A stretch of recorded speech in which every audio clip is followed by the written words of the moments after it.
Hello everyone, कैसे हो आप सभी। एक बार फिर से आप सभी का स्वागत है। कल अपन ने जो टॉपिक पढ़ा था ब्रेस्ट कैंसर, उसके इन्वेस्टिगेशन उसमें डायग्नोसिस के अंदर अपन ने देखा था कि ब्रेस्ट सेल्फ एग्जामिनेशन इसमें करते हैं। तो आज अपन डिस्कशन करेंगे ब्रेस्ट सेल्फ एग्जामिनेशन के बारे में। तो ब्रेस्ट सेल्फ एग्जामिनेशन है वो ब्रेस्ट कैंसर को डिटेक्ट करने के लिए या स्क्रीनिंग करने के लिए काम में ली जाती है। इसको अपन परफॉर्म करते हैं मंथली, कि आप कैसे हर मंथ इसको अपन परफॉर्म करते हैं। It is monthly self assessment of breast, यानी कि ब्रेस्ट का मंथली हर महीने खुद के द्वारा असेसमेंट करना।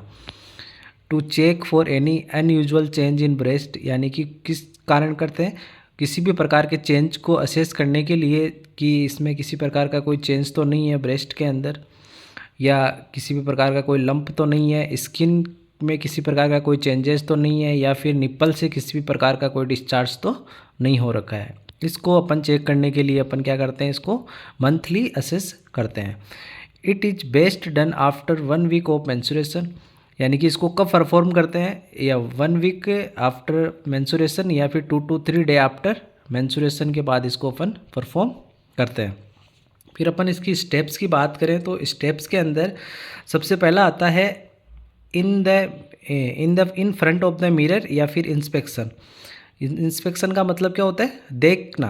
ठीक है, तो इसका मतलब हो गया कि अपन जो मिरर है उसके सामने खड़े होकर उसके द्वारा अपन जो ब्रेस्ट का एग्जामिनेशन करते हैं उसको अपन इंस्पेक्शन के नाम से भी जानते हैं। तो इसमें क्या होता है कि इन फ्रंट ऑफ मिरर, यानी कि मिरर के आगे check for any changes in the normal look और any change such as dimple size difference या फिर निप्पल डिस्चार्ज, इन सब को अपन चेक करते हैं।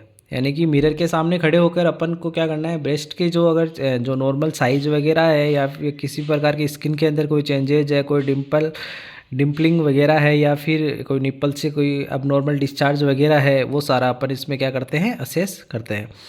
इंस्पेक्ट इट 4 वे, इसको अपन 4 तरीके से इंस्पेक्ट कर सकते हैं। आर्म एट साइड, यानी कि आर्म के साइड से, आर्म ओवरहेड, यानी कि आर्म को अपन ओवरहेड करके, या फिर firmly pressing hand on hip, और जो हिप है उस पर अपने हैंड को प्रेस करके, और बेंडिंग फॉरवर्ड, और फॉरवर्ड बेंड होकर अपन इसको असेस कर सकते हैं। फिर नेक्स्ट अपनी अगली स्टेप जो आएगी वो आएगी लाइंग डाउन, या फिर पाल्पेशन के द्वारा अपन ब्रेस्ट सेल्फ एग्जामिनेशन कैसे करते हैं।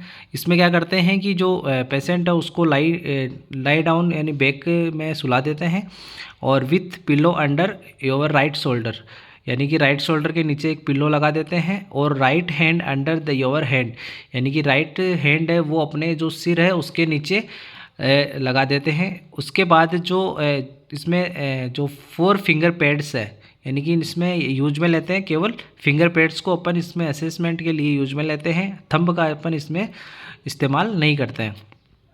ये 4 फिंगर्स कौन से की रहेगी, अपन जैसे कि राइट हैंड का बात कर रहे थे, तो अपनी जो लेफ्ट हैंड है उसका अपन जो 4 फिंगर्स है उसके द्वारा अपन इसको अपन क्या करेंगे, असिस्ट करेंगे। A small circular motion flow up and down pattern over the entire breast area, यानी कि एंटायर जो ब्रेस्ट एरिया है उस पर एक सर्कुलर मोशन में अप एंड डाउन के पैटर्न में अपन इसको असेस करते हैं। एंड इसी प्रकार से दूसरे को अपन जैसे कि राइट हैंड को अपन ने सर के नीचे लगाया था, उस पर अपने लेफ्ट हैंड से अपन ने राइट जो ब्रेस्ट है उसको असेस किया था, उसी प्रकार अपन को अगर लेफ्ट साइड का जो ब्रेस्ट है उसका असेसमेंट करना है तो अपने को क्या करना पड़ेगा, लेफ्ट साइड के हैंड को अपन को अंडर हैंड करना है, और उसके बाद जो राइट हैंड है उससे अपने को क्या करना है, उसको सर्कुलर मोशन के अंदर अप एंड डाउन के हिसाब से अपने को जो लेफ्ट वाला जो ब्रेस्ट है उसको अपन को असेस करना है।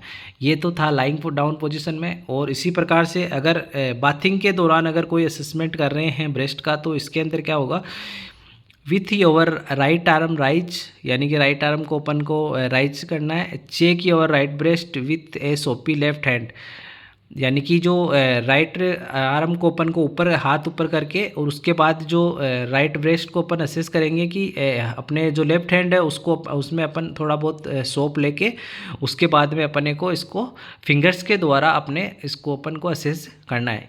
इसी प्रकार से अगर आप इसको लेफ्ट जो ब्रेस्ट है उसको असेसमेंट कर रहे हो तो लेफ्ट हैंड को अपन को राइज करके, और जो राइट हैंड है उसके अंदर थोड़ी बहुत सोप लेके उसके बाद में इसका अपने को असेसमेंट करना है। ये हो गया आपका बाथिंग के दौरान इसका ब्रेस्ट का असेसमेंट करना। तो ये था आपका ब्रेस्ट असेसमेंट के बारे में।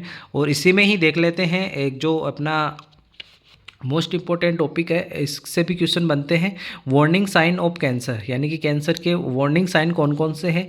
तो कैंसर के वार्निंग साइन के अंदर एक मेनोमिक्स अपन काम में लिखते हैं क्वेश्चन अप। तो अपन क्वेश्चन अप का मतलब हो गया, सी का मतलब हो गया चेंज इन बोवल और ब्लैडर हैबिट, यानी कि बोवल और ब्लैडर की जो हैबिट है उसमें किसी प्रकार का चेंजेज आना। और एक का मतलब होगा ए सोर दैट डज नॉट हील, यानी कि एक ऐसा सोर जो हील नहीं हो पाता है। यू का मतलब हो गया अनयूजुअल ब्लीडिंग और डिस्चार्ज, यानी कि किसी भी प्रकार का अनयूजुअल ब्लीडिंग है या किसी प्रकार का कोई डिस्चार्ज है। या टी का मतलब हो गया थिंकनिंग और लंप इन ब्रेस्ट, यानी कि किसी भी प्रकार का ब्रेस्ट में लंप है। आई का मतलब हो गया इंडाइजेशन और डिफ़िकल्टी इन स्वेलोविंग। ओ का मतलब हो गया obvious change in warts and moles. N का मतलब हो गया नेगिंग कफ और परसिस्टेंट हॉर्सनेसनेस।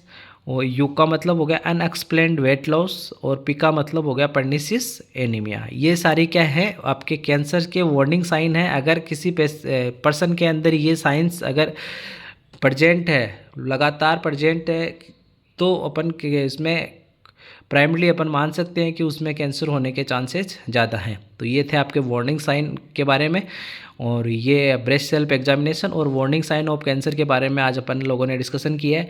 दोनों से ही बहुत ही अच्छे क्वेश्चन बनते हैं, तो आप इसको एक बार ज़रूर रीड करना। Thank you.